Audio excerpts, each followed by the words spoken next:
জনসভা থেকে নওশাদ সিদ্দিকী বলেন, আমাদের কাজ দেখেই মানুষ সাড়া দিচ্ছে। মানুষের আত্মবিশ্বাস আমাদের শক্তি, তাই আমি দৃঢ়ভাবে বলতে পারি 2021-এ আমরা সিঙ্গেল ডিজিটে ছিলাম, 2026-এ আমরা ডাবল ডিজিটে পৌঁছাবো। তিনি জানান, আইএসএফের রাজনীতি শুধু নির্বাচনী লড়াই নয়, মানুষের আস্থা অর্জন করাই আসল লক্ষ্য। আত্মবিশ্বাসী নওশাদ আরও বলেন, আমরা মাঠে নেমে মানুষের সঙ্গে কাজ করছি, আর এই কাজের ফলেই আগামী দিনে বড় সাফল্য আসবে।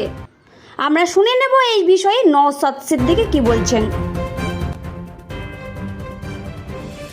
আমরা বলে আসছি, আমাদের পারফর্ম দেখিয়ে, মানুষের সাড়া দেখে, আমাদের কাজের প্রতি আমাদের আত্মবিশ্বাস থেকে আমি আপনাকে এক কথা বলে যেতে পারি যে 2026 সালে আমরা সিঙ্গেল ডিজিটে 21-এ ছিলাম, 2026-এ আমরা ডবল ডিজিটে পৌঁছাচ্ছি।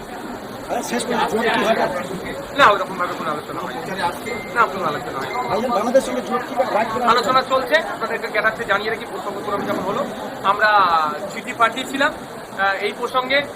বামেদের চেয়ারম্যান বিমান মুফতি স্যারের অফিস থেকে ফোন এসেছিল, বিমান মুফতি স্যারের সাথে আমার কথা হয়েছে।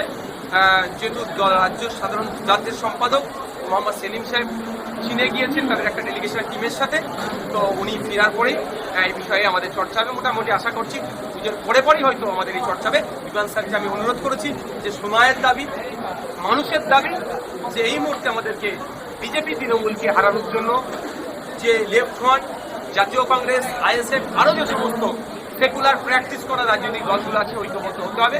এবং এটা দ্রুততার সাথে, ভোটের 1 মাস আগে নয়, অন্তত ভোটের 6-8 মাস আগে থেকে এই লড়াইটা, সংগ্রামটা আমাদের চালাতে হবে।